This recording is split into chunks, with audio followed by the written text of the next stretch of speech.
One, two, three. Hello， 大家好，欢迎收听人生半熟，我是 Lily， 我是大伟，我是 Anita， 欢迎大家收听我们的第19期节目。今天呢，因为想跟大家聊一个我们30而立不断的接受自己人生不完美的这个话题，所以呢，我邀请到了我最好的朋友来做客我们的这一期播客。是的，这位朋友呢是之前在我们每次录节目的时候莉莉都会提到的那个他。对的，就是那个在我的故事里经常出现的那个朋友。所以今天确实非常的荣幸能够来到这边，同时我也有一点点小紧张。对，那我跟 Anita 是本科的同学，那其实我们从本科到现在已经有10几年的时间了。那非常巧的是，我们本科毕业之后呢，也虽然不在一家公司，但是一直在同一栋楼工作，非常的有缘分。对，所以说其实我们对彼此的这个每一天的喜怒哀乐都非常的了解。我觉得在过去的10年，我们俩就像彼此的一面镜子一样，陪伴着彼此的一个成长吧。是的，是的，我昨天我还跟莉莉说，我觉得你是一个非常幸运的姑娘，因为自己最好的朋友永远在自己的身边陪伴自己。对，其实今天邀请我最好的朋友来到这个节目，是因为在近期他的人生中做出了一个非常重大的人生决定，就是我最近决定可能要离开上海了，然后其实也是换一个工作和行业。对，这个其实对我来说，因为我觉得在过去的10年，我们俩一直在并驾齐驱，然后现在其实Anita 的这个决定对我来说，当时真晴天霹雳。不至于真的，我觉得我的精神支柱要离开我了，要到另外一个城市了。也是，我们随时可以打电话。对，但我就觉得其实Anita 的这个决定也就像她在过去我觉得不仅是她哈，也是我在20到30岁这10年相当于有了一个小小的里程碑。所以今天我们一起坐在这里去回顾过去的这10年我们的一些成长和变化，因为我觉得我们两个就像彼此的一面镜子。对的，是的，之前也一直跟莉莉聊，其实幸福很重要的一个基石是好的人际关系。其实我相信 Anita 在过去为莉莉或者是为彼此的幸福，或者2个人为彼此的幸福，其实都提供了一个很好的非常坚实的基石。那这一次你们的分别，我相信还是会依然保持一个非常好的联系，但是我觉得这种联系可能会有更多的思念在里面吧。是的，我觉得 Lily 确实是我离开上海最舍不得的一个人吧。然后我们之前确实也有讨论说我们一定要一起录一期播客，因为他录这个播客我觉得真的做得非常的棒，然后也是想就是能够参与进来，真的也非常的开心，所以我们就想说在我走之前我们还是一定要来录这么一期。对，然后那天我就问 Anita， 我说你在20到30岁的这10年，如果要用一个词去形容你的成长和变化的话，你会用什么样的词？然后他说出了3句话，我整个拍案叫绝。确实我觉得在我过去这10年，就是如果我真的去回忆的话，我会觉得我好像真的慢慢的接纳了我自己，接纳了这个不是很完美的我自己，同时也接纳了一个可能不是很完美的人生，以及这个不完美的世界。对，我觉得这可能是通往不管与自己和解，还是通往能够专注做自己手头的事情，然后变成更好自己的一个开始。当我听到这3句话的时候，我觉得醍醐灌顶。我很喜欢这3句话，因为我觉得不完美的自己是指你对自己的一些苛责，慢慢的接纳自己。不完美的人生是去慢慢接受你这个好像没有向着理想一样去过下来的人生，以及去接受你身边周遭的一切。我觉得这是一种在过去的这10年非常大的一个成长和变化。是的，我其实想到这个点呢，还有一个事情，就是我其实在去年的12月办了一场婚礼。对，然后 Lily 也是我的伴娘之一。其实我就请了2个伴娘，都是我最好的朋友。然后我另一个伴娘她在发言的时候呢，她就讲到说她翻看了我们过去10年的一个聊天记录，然后她看到我之前说我常常觉得我自己很差劲，然后他也问我说，如果我未来想要变成什么样吧，然后我当时给他的回答是，我希望能够对自己的生活很满意。其实我想，这种我对自己的生活很满意，不是我的生活一定要变得非常的完美，而是我慢慢的能够接纳我的生活。所以我听到这句话的时候，我一瞬间有点恍惚，因为我突然觉得我最近这几年我很少觉得我自己很差劲，因为我经常会觉得我自己挺棒的。对，因为当时我也在那个婚礼现场，然后我也听到另外一个伴娘，也是我们的好朋友在讲念这句话的时候，我突然好像也回忆起了，就是10年以前，我觉得在跟 Anita 聊天的时候，其实不仅是她，我觉得我自己我也经常好像觉得自己这也不行那也不行，但是在过去的这4到5年期间，我不仅看到了她，也看到了我的一些变化。虽然现在我依然常常苛责自己对，但是好像也有更多的时刻是觉得自己蛮好的。是的，对对，我其实苛责自己或者是追求完美这个事情，在很多人我们身边的朋友身上都会有一些表现吧。然后我觉得这个事情也是包括我自己要持续去提升和学习的地方。所以今天呢，也想跟 Anita 去聊一聊怎么去接受不完美的自己和跟自己达成和解。那么大家觉得就是在过去生活中有哪些会苛责自己的一些例子呢？那我觉得我可太多了啊，是这样子的，我因为之前也有讲过，我有记日记的习惯嘛，对，所以在过去的10年，我在翻看我过去10年日记的时候，我发现我每一年都在苛责自己。那比如呢？对，真的有很多，就比如说高中的时候，因为我当时去到了一个完全全新的城市和学校读高中，然后高中的时候又很敏感，就是不是那么擅长处理人际关系，当时也可能跟当时的一个朋友闹掰了，所以说就是我当时非常羡慕那些有自己在班里有小团体的人，我就很苛责自己，哎，是不是在哪一段友情中处理出现了问题。然后大学的时候呢，当时因为也出于一些兴趣嘛，然后当时就加入了合唱团，但因为我就是那种唱歌就一般的人，你唱的挺好的但是就是在合唱团的时候，就是那些女高音我完全高不上去，然后但是老师呢又会抽查，就是让你就是每一个人要单独，就一个女高一个女中，大家来表演。然后我当时就觉得我整个人的心脏已经要爆掉了，然后就是唱的也很差，就觉得很丢脸。我也有这种体验。其实在我高中的时候，有一次也是突然就是抽班委上去讲话，然后因为我当时也是班委之一，我就非常突然的被叫上去了。但是我那个时候脑子真的就是一片空白，我就发现我是没有办法就是即兴发表演讲的一个人，然后我就整个在上面就是愁眉苦脸了一会儿，然后后来我就下去了，然后我就觉得天哪，自己好丢人，我怎么会这个样子，然后我那整个下午我都不想见人。对，我跟你也有类似的经历，就是我们高中班有一群女生就是非常能够即兴演讲，就是在语文老师或者哪个老师讲到什么的时候，可以直接举手起来，就一大段东西就出来了。对，我就当时觉得他们好厉害，但是我完全不行。我也不太行。对，然后包括就是我本科的时候，当时也加入了英语辩论队。但是当时可能 Anita 觉得哇，你加入英文辩论队，对，但是我进去之后，我受到了巨大的打击。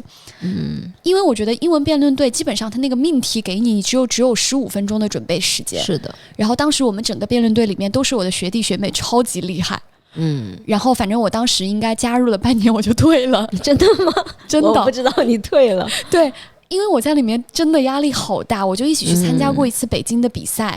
那一次还算是硬撑下来了，但是到后面我就觉得我每一次都头脑一片空白，就是我觉得我每一次进到那个教室，我整个人就是神经紧张，对，会有很大压力。我觉得你们出现的这些情况我也都发生过。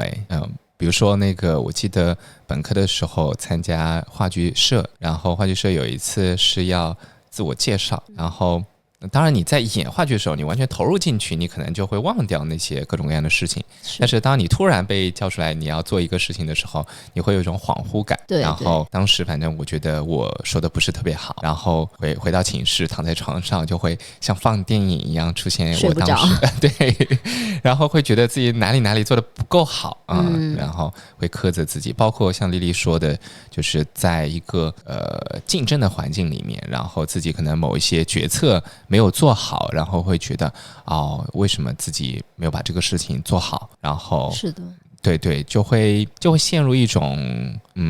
没有抓手的懊恼中。对，那我听下来，其实刚才我们这些苛责自己的这个瞬间，很多时候都是出自于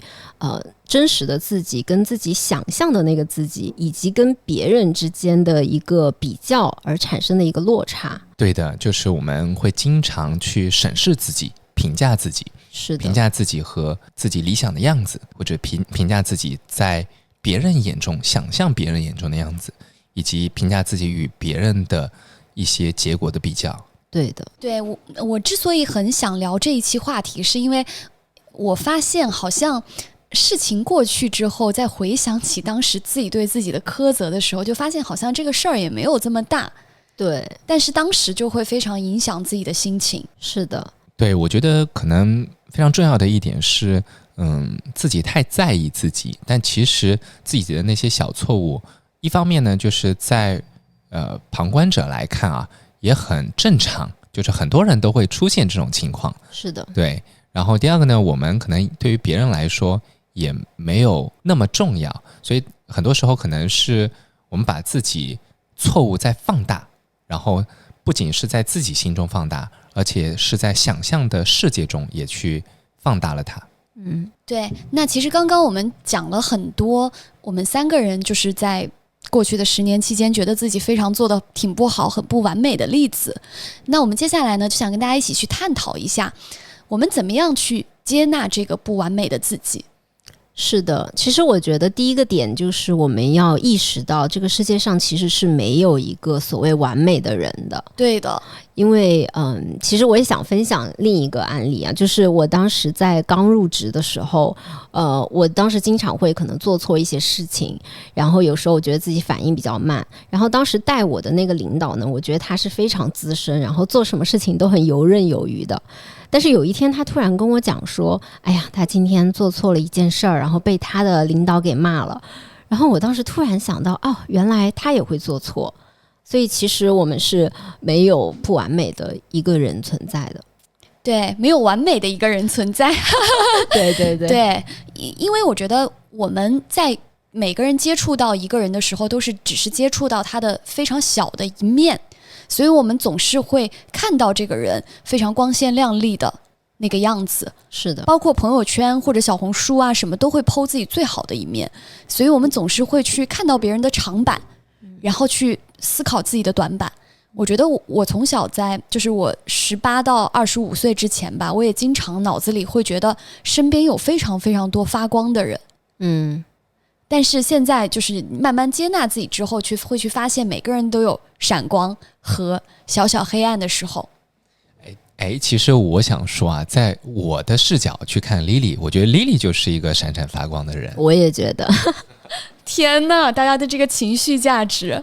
所以是不是其实第二个点也是要看到自己闪闪发光的那一面？对的，所以其实我想再补充一句，我觉得我的2位朋友也都闪闪发光。谢谢。对，那所以刚刚我们讲到了第一个点，就是说我们要意识到这个世界上他一定有，就是每个人没有一个完美的人。对，那可能会有在某一个领域比你更优秀的人。但是他没有完美的人存在，所以这是一个客观的事实。是。那第二个点我想去讲的就是，我觉得接纳不完美的自己非常重要的一步，就是去接纳真实的自己。是的，我这个其实有很多的例子想要分享。对，就是其实我觉得真实的自己，它的意思是说，放下别人怎么看我的这个设定，不用去扮演一个别人期待的角色，去展现真实的自己。然后我这里想分享一个例子，因为我当时入职的时候是一家快销公司的管培，然后当时呢，我们这一届大家有一群朋友，那我刚入职的前半年呢，因为这群朋友都是那种玩的，就是比较能玩的那种类型，但是我当时刚毕业，我觉得我是有点乖乖女的，是。对，然后前半年的时候，我就会觉得我很想融入这个集体，因为当你在一个集体里面的时候，你就会很想要去融入嘛，不然你会觉得自己被孤立了。是的，对。然后反正前半年我就很想去表现的自己也能玩的这个样子，但是其实我过得挺难受的，因为我并不是一个这样子类型的人。对，然后我过得也挺难受的，然后也好像这个小群体里面的哪个人突然有哪一天好像给我给我了有一些友好的示意，我就会很开心。然后有一天发现，哎，拉的某一个小群没有我还会有点难过。对，但是到后来，反正到了当时轮岗的下半年，我们当时被分到了各个不同的地区去轮岗，然后当时我就开始展现真实的自己了，因为上半年也挺累的。结果我发现，当我展现真实的自己之后，我就是这样一个有的时候有点愣愣的，然后没有那么像这种能玩咖，对，但是又挺可爱的一个这样的形象，我反而跟这群人到现在成为了我非常要好的朋友。可能我们在做真实的自己的时候，我们才是最自在的。而且我们每个人身上其实都有闪光点，做真实的自己也是要发现我们自己的闪光点，而不是要求自己一定要去拥有别人的闪光点。但是在我的印象中啊，就是18年的时候，我们一起在那个实习单位实习，然后结束的时候需要有一个晚会，然后那个时候我觉得好像每一个人都是围绕莉莉转的，因为莉莉在组织这个东西，然后大家也都很喜欢你。是的，所以我觉得我们都很喜欢莉莉。对对，所以自己眼中的你自己和别人眼中的你自己，好像有时候不一定是一样的，自己眼中的自己可能会有更多的苛责在，所以其实别人眼中的你已经是非常非常好了。对，因为我觉得莉莉她不需要是一个像她刚刚说的玩咖，因为我觉得她在我们心里就是非常单纯可爱的一个人，只要她保持她这样单纯可爱的样子，我觉得就已经会有很多人喜欢她了。对，所以我觉得刚刚讲的是我自己的一个经历，我觉得就是要去接纳真实的自己。而我在过去的这10年，我觉得我是在慢慢接纳真实的自己的一个过程。在这个过程中，我更加客观的去看到了我自己的一些闪闪发光的优点，也慢慢的去认识到了自己的一些不足。就像 Anita， 就是她是我真的是我的好朋友才会去说我的缺点。她现在在讲，就是她经常夸我，但她也会说我的不足。她现在说我不足的时候，我真的还蛮珍惜有这样一个会经常就是这么真实的面对我的朋友。是的，是的，就比如说要说嘛，就比如你要说什么？我们先闭麦一会儿。就比如他每次在跟我吃饭的时候，总是在我聊着聊着，他突然就开始看手机。这个事情我已经说了他很多次了。对的，我现在说完之后已经在积极改正。是。对对对，其实我觉得啊，就是有一个能指出自己问题的人，是一件很幸福的事情。我之前有一个朋友，就是他每一次都能指出我的问题，并且他指出我的问题之后，反而会让我觉得很舒服。对，所以我觉得指出问题本身呢，不会让你变得不舒服，但核心是对方是带着善意还是恶意。如果对方是带着善意的话，其实还是会让你感觉到自己有一种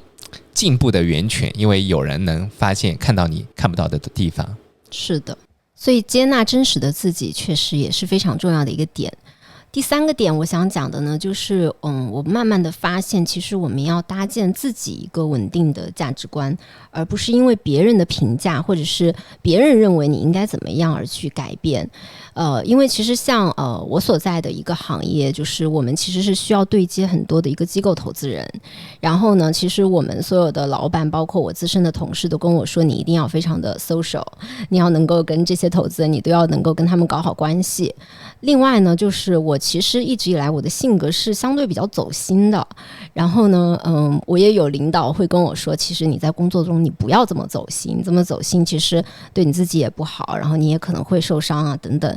但是慢慢的这些年，我一开始我也有努力的去social，但是就像刚刚说的，其实这是一个很难受的过程。后来我发现，其实我就这样，我走心的去真诚的对待我的同事，包括我的合作伙伴。我虽然没有能够在所有的投资人面前如鱼得水，跟他们打成一片，但是我也收获了一些其实相对还算真心的朋友，就是他们会很真诚的给我一些建议。包括我有一些投资人的合作伙伴，虽然他可能离开了那个公司，但是我们到现在可能还会保持联系，我们时不时还会约饭，他还会给我晒娃。所以其实我认为我就是我慢慢的认为我不一定要这么social，我就按我现在这样比较走心的一个状态，依然是很好的。对，其实你知道吗？你在我眼里一直是一个在跟人社交的层面很厉害的一个人。是，对，我并没有觉得你是那种世俗意义上说的 social，但是我觉得应该就是作为朋友，或者说作为之前在大学的时候看到你在跟各个社团或者怎么样打交道的时候，我觉得你是一个让人会觉得说话会很幸福的人。我有一天都在想，如果Anita要是去卖保险的话，我一定会买好多好多他的保险，就是会姐姐就是会我会考虑的，非常幸福这件事情。因为我自己也觉得我是一个比较真诚的人。是的，对，其实我是昨天才见到安妮塔，然后给我的感觉就是安妮塔首先是真诚，然后其次呢就是一定是一个情商很高的人，他是能够感受到对方的感受的，然后并且能从容的去应对，所以可能莉莉所感受到的，她能够在人群中如鱼得水，但是她又不世故，然后不圆滑，是因为她的那份真诚和她的情商。谢谢。对，我想到 Anita， 我就想到，我觉得大伟刚刚说的总结我很喜欢，就是知世故而不世故，这是我觉得我也很喜欢。对，我非常同意刚刚你讲的例子，然后我觉得其实 Anita 经常就会充当一个安慰我的角色，因为我觉得我的价值体系没有他现在搭的这么稳，但是我肯定是比20岁有很大的进步的。是的，我也觉得，其实 Lily 在我刚认识她的时候，相对来说还比较稚嫩，就现在已经慢慢的成熟了。然后她刚开始工作的时候，她还是会需要寻求我很多的一个建议，但是她现在有时候她已经能够自我的开解了。对，就是比如说我曾经是一个，当然现在也会在意别人对我的看法啊，曾经特别在意，然后特别是刚工作的时候，你刚刚进入到一个新的行业，就会特别在意老板或者说同事对我的评价。然后有的时候做错了一件事情，比如说因为其实你后来工作久了会发现，每一任老板可能对你的评价都是不一样的，因为你们之间的这个化学反应也不一样。然后刚开始的时候我就非常容易被这些评价所左右和影响，然后经常因为老板的一句表扬非常的开心，然后经常因为老板的一句批评会难过挺久的。然后我觉得，但是这些就在我慢慢的价值体系搭建的越来越完善的时候，这样子的内耗其实是在减少的。对的，莉莉，我觉得其实为什么你会产生这种感觉，是因为你觉得老板的那个价值体系才是绝对的价值体系。其实每一个人都应该有自己的那个价值体系，他对你做出任何的判断和评价，也只是基于他自身的价值体系。所以你自己如果有你觉得对的事情，然后同时你能理解他为什么会做出这样的判断，然后如果我们有做的不好的地方，我们再去改进，如果有做的其实还可以了，只是你没有符合他的标准的情况下，我们唯一做的事情就是与自己和解，理解他，然后与自己和解。是的，对，我其实很同意这个点，而且我觉得这就是成长的魅力。因为在我们年纪很小的时候，大家的自己的价值体系一定不可能一天建成。我们在年纪很轻的时候，我们的价值体系因为经历的还不够多，就是不完整的。所以我觉得大家也要允许自己在20几岁的时候，谁的青春不迷茫，然后在慢慢成长的过程中去慢慢搭建自己的这一套价值体系，搭建自己的这棵小树苗，让它茁壮成长。但是莉莉，我想补充一下，就是其实没有绝对的价值体系，然后你即便不完美的价值体系，你也应该把它视作你的固若金汤的绝对领土。我们可以允许自己的价值体系不断得到修正，那这也是你的绝对领土的一部分，你控制它的一部分。所以我觉得即便我们的价值体系不完美，我们也要把它作为我们的绝对领土去守护，去捍卫，去让我们的精神能得到很好的呵护。对，我特别希望24岁或者22岁的自己听到这期播客，然后我觉得大伟刚刚说的这句话也会对24岁的我是一个很好的鼓励。好，我们刚刚其实讲了就是我们如何接纳不完美的自己的几个点，然后其实还有一个小技巧我觉得可以跟大家分享，当然大家也有可能听到过，就是我们其实可以像对待最好的朋友一样对待自己，就像看着 Lily 坐在我面前，其实我就想到平时对她的一些小毛病啊，我都不会去苛责她，那为什么我们要这样的苛责自己呢？如果说我们把自己当成自己最好的朋友的话，你就想象你坐在自己身边，然后看着自己说没关系，其实你已经做得很棒了。对，我就想到就是之前播客也有聊过，当我遇到一件很不顺的事情的时候，我就会写日记，自己跟自己对话。我觉得其实就有点像妮塔说的，把自己当做自己最好的朋友。对，我就会跟自己最好的朋友说，哎，我今天有一件事情又做得不好了，然后会先鼓励自己接纳，然后就是轻轻的拍一句说没关系，你已经尽力了。是的，这真的是一个很好的一个习惯。对的，那比如说当 Lily 在苛责自己，觉得自己没有别人优秀，或者是没有别人做得好的时候，在朋友的眼里，在我的眼里，我觉得其实很多时候已经做得非常非常好了。但我们还是要打一个小小的补丁啊，就是我们刚刚说接纳不完美的自己，它并不是要停止变得更好的一个步伐，而是我们带着对自己的接纳，可以更温和、更主动的往更好的路线去进发，从我真糟糕，我需要变好，到我已经很好了，但我很想让自己变得更好。对，当然我们也可以用成长的思维去看待自己每次出现的一些不完美的感受啊，甚至有时候当我们立刻转到这个成长性的思维的时候，那个对于自己不完美的那种苛责会很快的消散。比如说当我看到一些身材非常好的男孩子的时候，然后我就会很向往，然后我会在那一瞬间产生对于自己身材的一种不自信或者是苛责。我觉得我自己比较瘦，然后呢没有那么好看的肌肉，或者我只是向往变得更好，然后我就会立马产生一种行动力，然后这种行动力呢会让我非常积极的去出席健身房。那比如说过去5个月的时间，我可能每周都会去5次的健身房，当然也来自于我教练的督促啊。然后我会每天看自己体重的变化，然后会记录到 Keep 上面，然后在每一个体重增长，然后肌肉维度增加的这个过程中，我都能感受到自己在成长的这个过程中带来的快乐，反而那种对于自己的苛责，对于自己不完美的那种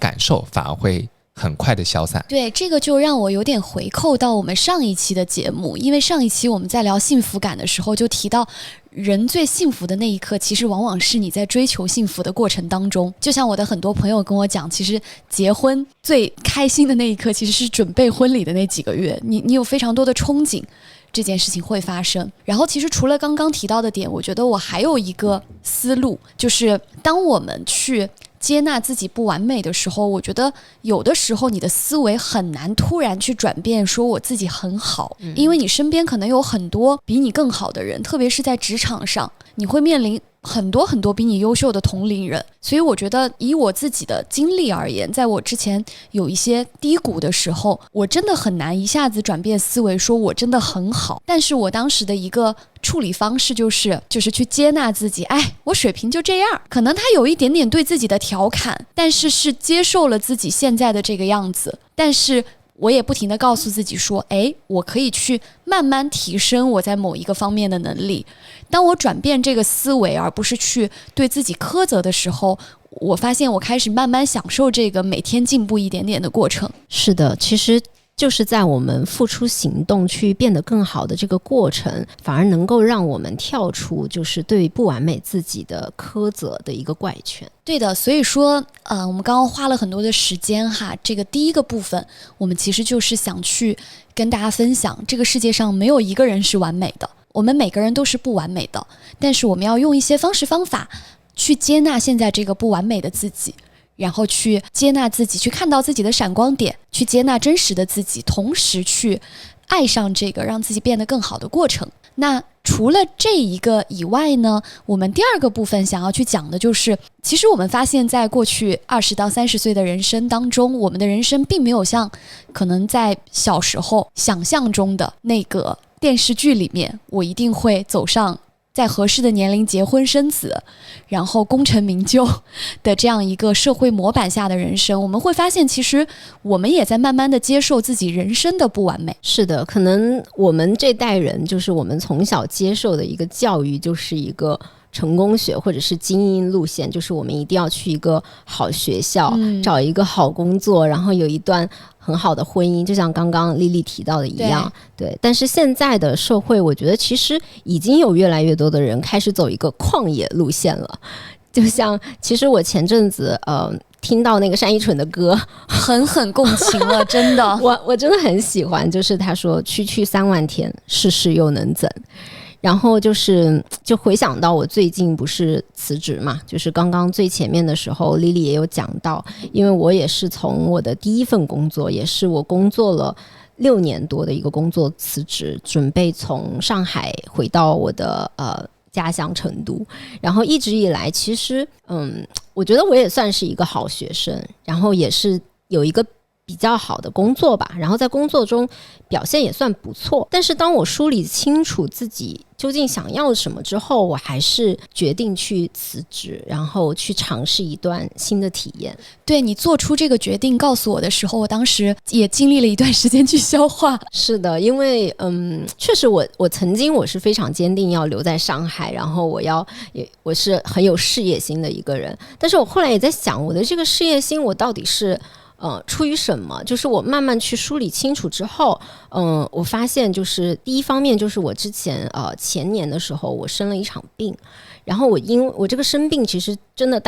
很大的原因是因为我工作当时太忙，然后压力又非常的大。对，你那几年工作真的太拼了。是的，然后其实我生病之后引发了我的一个思考，就是我发现我需要这么高强度的工作的话，其实会牺牲我的身体以及我的生活。所以我生病之后，它让我思考说，我真的愿意去为了工作来牺牲我的身体和生活吗？当我思考这件事情的时候，我发现我不愿意。第二个原因就是其实说实话我家境也不算非常富裕，所以我其实在上海定居的牺牲会很大，或者说我的压力会很大，但是我之前一直是硬着头皮的去做这件事情。但是当我静下心来思考的时候，我就想说，我为什么一定要牺牲这么大，给自己这么大的压力，我一定要在上海定居呢？我回成都到底有什么不好？我离家人也近一些。对，所以这个点也是我后来慢慢的想通了。然后第三个点也是前面其实那个 Lily 跟大伟有聊过的一本书叫《人生设计课》，我当时去看了这本书，然后我看这本书的时候，我也梳理了一下自己的一个工作观和人生观。然后我发现我工作观是希望我能够在每一个工作上能够做得非常好，但是这也要求我要付出很长的时间和精力。但是我的人生观又希望我有尽可能丰富的体验。所以当我把这两个东西摆在一起的时候，我发现他们是有个矛盾的。那我去把这个矛盾，我想把它调和的话，就是我希望我这一生能够有2到3份不同行业的一个体验，所以这样既能让我有比较丰富的人生体验，又能让我在每份工作做得不错。所以当我全部梳理清楚之后，我就毅然决然的做出了这个决定，就是我要不仅是辞职，我要换一个行业重新开始，然后我要换一个城市。对，就是当我知道 Anita 这个决定的时候，虽然经历了一段时间消化，但是我更多的是发自内心的去为她展开人生的新的旅途感到开心。对，然后为什么我把这个事情放到今天我们这个话题来讲呢？其实也是因为我现在做的这个决定，它并不是就是传统的眼光看起来非常完美的一个决定。因为如果我要转行的话，首先我是要从头做起，我相当于就是放弃了我现在在这个行业累积的所有的经验然后呢，我想要去的那个行业其实也不是传统看起来非常光鲜亮丽的一个行业。然后我最近其实跟我一个同事聊天的时候，我也非常有感触。就是我有个同事，他其实是一个大龄单身的一个女性，但是她已经非常接纳这件事情了，所以我一直觉得她的思想其实是相对比较开放的。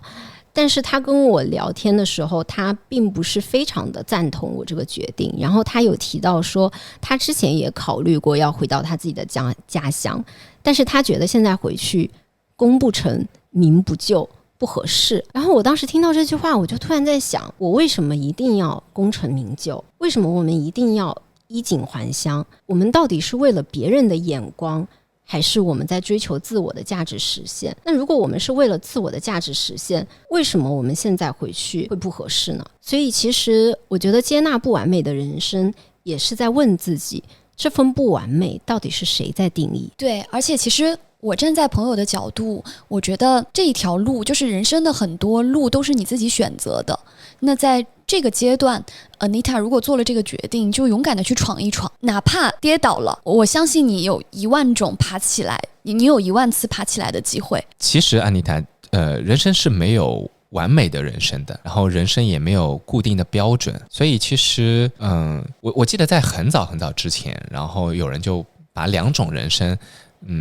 分享给我，让我去感受他们。一个是非常简单的，没有所谓的功名，但是非常幸福的，在一个相对确定的环境里面，恩爱的小家庭。还有一个就是每天在外面闯荡，然后呢有功有名，但是很疲倦，甚至呢可能会有很多的冲突。就是其实看很多东西，就是你看的纬度的区别，看你站在一个什么样的价值取向里面去看待它。因为没有完美的人生，当你在去选择一条路的时候，你总是会丢下另外的一些东西。所以我觉得关键就是我们要找到自己的那个节奏。对，所以其实我们刚刚聊到了接纳不完美人生的第一点，就是这个世界上没有所谓完美的人生，我们不需要按照这个社会时钟定义的一套社会模板去活，因为我们的人生只有3万天。那我觉得除了这个以外呢，其实很多人也会在成长中老是去想到自己过去经历的一些苦难，觉得是过去自己的这种不幸那种不幸才造就了现在的自己。对，所以我觉得其实人在成长中也要去跟过去人生的自己的一些经历去和解。是的，其实说到这个话题我也有一些感触，因为其实我的童年其实并不是非常的愉快虽然今天在这里我可能不太想展开太多，但是我确实在很长的一段时间里面，尤其是可能在听到别人相对比较幸福的童年的时候，我会觉得很遗憾我没有一个特别美好的童年，也很遗憾它确实让我的性格里可能少了一些很天真很单纯的部分。但是我后来好像随着我慢慢的长大成长，我好像慢慢的也想通了，就是虽然它没有带给我那些天真和单纯，但是也正是因为我所经历的一切，它让我变得独立坚韧和细腻。对，我觉得作为 Anita 的好朋友，我是真的深有感触。其实他的年龄是比我小的，但是在身边的朋友里面从来不会觉得他比我小这件事。我也经常忘记这件事。对，就是我觉得从我认识他的这10几年来，我觉得我一直，你知道吗，我其实一直很羡慕你。我觉得你是一个做事情一直非常稳重，然后共情力特别强，然后也能在所有的各种事情的处理中游刃有余的一个人。但是我觉得自己就经常特别粗线条，就很多事情会考虑不周到。所以我觉得其实每个人都是自己过去的经历造就的，然后其实你曾经经历的这些经历也造就了这样现在在我面前的这样一个我觉得非常完美的你。对对，其实这个时候我想再跟莉莉回顾一下我们之前聊的那个悉达多，就是所有我们没有经历的东西，我们必然是没办法去体会，只有这样的经历才能给我们带来的一些道理。所以没有经历的东西，我们必定要去经历它才能明白。那过去的这些挫折和苦难，我觉得是在给予我们去体会人生和明白一些道理，或磨练一些品质，提供了一个很好的一个经历。那些没有打倒我们的挫折，都在让我们变得更好。是的，但是我还想到那个奇葩说，他之前有一期就是讲我们应不应该感谢生命中的重击。我觉得其实我们从小也接受了很多的苦难教育，告诉我们要感谢苦难，让我们变成了更好的自己。但是那一期非常出人意料，就是正方后来一度讲不下去，然后正方和反方都说我们要感谢的并不是生命的重击，而是从重击中走出来的自己。所以我们今天想讲的也不是我们真的要感谢那些生命的重击，而是说我们不要活在对一些苦难和挫折的一个埋怨和痛苦中，我们接纳这些继承的事实，同时多去想想就是在经历这些之后我们的一个成长。因为这些经历的痛苦和挫折，它就像进入我们生命的沙粒，我们可以选择去不断的埋怨它，但是也可以选择用接纳和成长的一个珍珠质去包裹它，让它变成我们人格里最独特和最有光泽的部分。对，我真的超喜欢你这段话。我觉得其实这个点也非常的适用在职场，因为其实在职场上大家工作久了就会发现，有的时候不是你努力就可以达到一些成果的，其实你经常也会接受一些不同的分工，或者说你在职场上会遇到不一样的人。我记得我之前有一个朋友，就是他有一段时间就老跟我抱怨说，在过去这几年自己运气一直非常不好，然后因为没有一个就是老是自己做的项目被中断，然后一直没有分到一个很合适的角色，然后所以他就觉得就是一直活在这种对过去的这些经历不完美的一个苛责当中。但是这2年我发现了他很大的一些变化，因为他开始去从更正向的视角去解读自己的人生。因为他也发现在自己过去的这几年，他虽然好像没有做到像有一些人一样最重要的那部分工作，但他在自己的工作中也获得了他自己应有的成长，也锻炼了他自己的相应的一些品格。所以我觉得怎么样去解读自己过去的经历也是一件很重要的事情。关于接纳不完美的人生，其实我还是想强调一点吧，就是没有完美的人生，这个世界一定是在矛盾中运行的。它如果所有的东西是完美的，可能你在就像史铁生有一个我与地坛里面有一个关于美好人生设计指南的这一个篇章，如果你真的去设计一个好的在初始的状态下就非常好的一生，你会发现后面还是会有很多的漏洞，让你的人生走向一些各种各样的问题吧。所以不管是我们遇到的挫折，还是我们的人生的路径可能不符合一个完美人生的设定，我觉得都有必要去接纳它，因为它就是生活的一部分。但是我们如何与它相处，决定了我们的生活质量。所以接纳不完美的人生是一个起点，但是更多的是我们用更积极的心态去规划我们的人生，去解读我们的人生，解读我们的人生剧本，然后去积极努力的去面对未来的生活。所以我们到这里呢，我们一起聊了很多接纳不完美的自己，接纳自己不完美的人生。那接下来我想把这个视角放到更大，就是我们怎么样在过去的这成长的10年去接纳这个不完美的世界。那这里我其实想跟大家聊一个点哈，我不知道你们在大学之前你们想象中的世界跟现在到30岁这个年龄你们眼里的世界有没有什么样的不同？要么我先讲吧，就是我觉得我因为读书的时候其实这整个规则是很分明的，你只要就是考试考好了，你的成绩就是名列前茅的，是的，你就是一个好学生，它其实是有一套很分明的规则的。但是当你到了这个工作以后，你的人生就是一场巨大的开卷考试，其实没有一个所谓的公平的规则。然后你有的时候也会发现，好像这个世界没有你想象中的那么完美，其实有的时候觉得这个世界也挺草台班子的。是的，就是我周围最近就经历了一个非常草台班子的事情，就是我们有一个领导，他是英国籍的，然后他最近被限高了。为什么？就是他这个限高原因非常的离谱，就是他发现他跟英国的一个罪犯的护照号是一模一样的。妈呀！然后呢？所以这个事情就非常的不可置信，就是英国政府怎么能就是让2个人的护照号一模一样？对，这真的蛮草台的。我觉得除了草台班子之外呢，我也慢慢的就是我们进入社会之后发现，其实世界是灰色的，可能就像刚刚 Lily 说的，之前我们认为世界是比较黑白分明，对，然后比如说我在工作之后，我之前预期的世界是比较公平的，然后所有人都非常的正直，对。但是在工作之后呢，其实你不可避免的，你还是会遇到一些不是那么公平的事情，然后你可能也遇到的所有人也不可能就是100%都是正直的。这个事情其实一度也给我带来了一些困扰。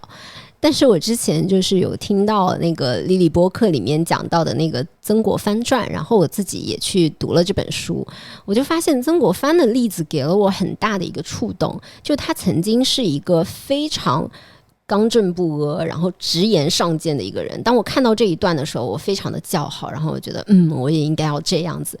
但是后来他因此也遭受了很大的挫折，他就相当于回家去坐冷板凳坐了很长的时间，然后他开始思考为什么会这样子。然后他的朋友就告诉他说，现在的社会它就是这个样子，它就是一个灰色的样子，你要一下子改变整个社会是不可能的，但是你可以去适应它，然后你可以去通过你的努力让这个世界就是相当于变得更好一些。这个观点啊，就是我觉得跟奥勒留的沉思录是有点相似的地方的。奥勒留却爱自己的子民的方式，就是当他看到这些子民的一些各种各样的问题的时候，他其实并没有去苛责这些人，而是觉得就是我们其实是共享同一个宇宙的神性，他是我的子民，我们是一个共同体。那当这些子民出现各种各样的问题的时候，只是说像我们自己生病了一样，那我们要做的是，我们如何去通过自己的努力让自己变得更加的协调，让自己变得更加的健康，而不是去否定我们的身体。所以我觉得灰色的世界就像我们时不时总是会生病的身体一样，我们其实可以用更多的爱去感受它，然后呢用这份爱去努力让世界变得更好，或者是让我们身边的世界变得更好，包括可能我们更善待我们的家人，更善待我们的朋友，然后做好我们手头的每一件事情，然后或许这也是与自己和解的一种方式吧。可能在我们的影响圈之内吧，尽可能的去按我们的价值观去让这个世界变得更好一些。但是这个世界不可否认，它就是会有一个灰度的一个存在。对，其实我觉得就是我想回扣最开始说的那句话，就是这个世界其实有的时候没有你想象的那么好，但是其实也没有那么糟糕。我们要去接纳这个世界去发生的任何事情。是的，其实讲到就是这个世界没有那么好也没有那么坏，我也联想到就是我之前看的另一本书，其实我觉得它也给了我一个新的一个思考角度，叫可能性的艺术比较政治学30角。然后它里面讲到一个观点叫诸善之争是人类最大的困境，就是其实我们只是在不同的好之间去做抉择。就比如说难民这件事情，其实从我们从小的教育来说，我们都觉得难民非常的可怜，所以我们希望那些好的国家它能够去接纳这些难民，来尽到它的一个人道主义。但是有一些国家它接纳了太多的难民之后，它对于这个国家它本身的一个福利政策，包括它自己的犯罪率都会受到很大的影响。所以这个国家它也不能无止境的去接纳难民，就整个它必须要在不同的好之间去做一个权衡，都是一个在当下的一个情况下的一个权宜之计。对，所以我们刚刚我觉得是很宏观的视角先去试着去接纳这个没有那么好也没有那么坏的这样一个灰色的世界。我觉得我们还可以探讨一个更到微观的角度，就是我们身边我们所有会经历的这一些关系，包括我们的父母、我们的伴侣，或者是我们的朋友。其实有的时候我觉得经常陷入的一个完美主义，就是对身边的人要求太高了。是的，就刚刚讲到就是接纳身边的包括像父母啊朋友，我就想到了我自己的父母，就是我必须也要为他们说一句，就是我前面说我童年可能不是非常的愉快，但这并不是说他们对我很差，或者是他们不爱我。我觉得可能他们只是并不是这么擅长做父母，就像我们也并不是这么擅长做子女。就我接纳这个事情呢，也有另一件事儿，就是我去年刚刚也提到我之前生病了，然后我在生病做手术的时候，对我来说也是一个蛮大的手术，但是当时我爸妈并没有过来陪我，他们对上海，因为他们觉得对上海非常的不熟悉，他们自己是有一些恐惧在的。当时我其实一度是很伤心的，然后这个事情在我跟我妈妈之间可能也产生了一些隔阂。但是去年我过年回家的时候跟我妈提了这件事情，然后她还抱着我哭了。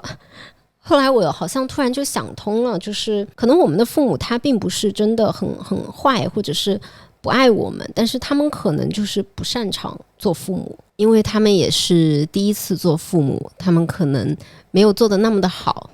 就像我们也是第一次做子女，我们可能也未必做得那么好。对的，我觉得其实不管除了这个亲子关系啊，我觉得其实在很多的情感关系中也是这样的。我觉得我曾经就陷入过一个就是情感的一个怪圈，因为当时就是在谈恋爱中，我好像在每一段恋爱中都会不断的发现对方的缺点，然后就是慢慢的去说，哎，这个点我不行，那个点我不行，然后就是后来反正就是在不管是跟 Anita 聊，跟我的父母聊等等，其实大家也会发现，在感情当中，其实你也是没有办法找到一个完美的伴侣的，因为我自己也不是一个完美的人，所以就是很多人在恋爱关系中老是说，哎，我怎么老是遇不到一个很好的人啊？但是我觉得也要去调整自己的观念，就是说其实一段好的感情就是两个不完美的灵魂在碰撞中，你们一起在变得更好的过程。这个其实我想补充一下，就我妈妈每一次给我打电话的时候都会问我有没有合适的女孩子然后她总会重复她的那一句话，就是这个世界上没有完美的人。就是我觉得当你换一个视角去看待这件事情的时候，我觉得在情感关系的一些处理上也会发生变化，从我去苛责这个人这里不好那里不好，到去从另外一个角度说，哎，我们俩可以变得更好。我觉得这个也是一个在处理情感关系上我自己也在不断的一个学习和进步的点。对，所以我们其实也是要接纳不完美的身边的人，以及接纳一些不完美的我们所有的一些关系，然后我们看看如何让它变得更好。当然我想补充一点啊，就是有一些是不能改变的，比如说我们的家人我们是不能改变的，我们要尽可能的去与自己和解，与家人和解。但是有一些我们可以选择的伴侣，那我觉得还是要区分主要和次要的矛盾。对于一些主要的东西，我觉得是要有一个基本的原则和判断的，要不然它可能会成为一个持续消耗你的一个来源。然后但是对于一些次要的一些矛盾，我们要放下自己对于完美的追求，然后多去关心，多去爱。对，那其实我觉得今天我们聊了非常的多，我们聊到了在过去成长的这10年中，我们怎么样去慢慢的去接纳不完美的自己，接纳不完美的人生，还有去接纳身边这个不完美的世界。其实我觉得人的成长就是一个在不断探索自己人生这条很独特的这条路，去好好的活人生这3万天，一起在不断探索自己的一个旅程。对，就像其实我高中语文老师曾经跟我说过一句话，我当时并不是非常的理解，但是我好像慢慢的理解了。就是他跟我说，成长就是慢慢认识到世界的局限性和自身的一个局限性。然后呢，今天说到这里，我还想分享另一句我真的非常喜欢的一句话，几乎是我最喜欢的一句话，就是罗曼·罗兰说的，世界上只有一种真正的英雄主义，就是在认清生活的真相后依然热爱生活。对，所以希望我们在接纳了所有不完美的自己，不完美的人生，不完美的世界，我们认识到这些都是不完美的之后，我们依然可以爱自己，爱我们的人生，爱这个世界。对，我觉得今天我们3个聊了这么多我们的一些人生感悟，并非我们3个就已经完全做到了，我觉得我们也在一个不断的修行的过程中，然后也希望跟大家一起去不断的探索自己，不断的探索自己的生活。对，那我觉得有时候信息是比较多的，但是真的能触动你的可能就那1-2点。其实刚才 Anita 说的最后罗曼·罗兰的那句话，我觉得我总是会被这样的一个想法激励，就是人性的光辉就是在当你遇到各种各样的挫折的时候，你还可以战胜它。那这可能是我们生命的某一个层面的意义。对，今天其实录这一期播客我也非常的感慨，我觉得这一期播客就像是我和 Anita 我们在过去10年的人生在这里的一个小小的总结和里程碑。是的，对，然后其实在今天录这一期播客的时候，过去10年的一些回忆在我的脑子里不断的开始上演和出现，然后我其实既是有一点点对过去10年的这一段经历我觉得很难忘，我们一起走了这么长的一段路，同时我也很期待我们自己未来我们自己的下一个10年。然后我很期待在5年以后或者10年以后，我们还可以坐在一起，再去聊我们新的这个5年、新的10年的人生，再录一期播客。对，去看一下，哎，我们在这个旷野里面，我们3个人都跑得怎么样了？对，都跑得怎么样了？又跌倒了几次，然后又遇到了什么样形形色色有趣的人和事，同样期待。那我们的这一期节目就先到这里，我们下期再见，拜拜。拜拜。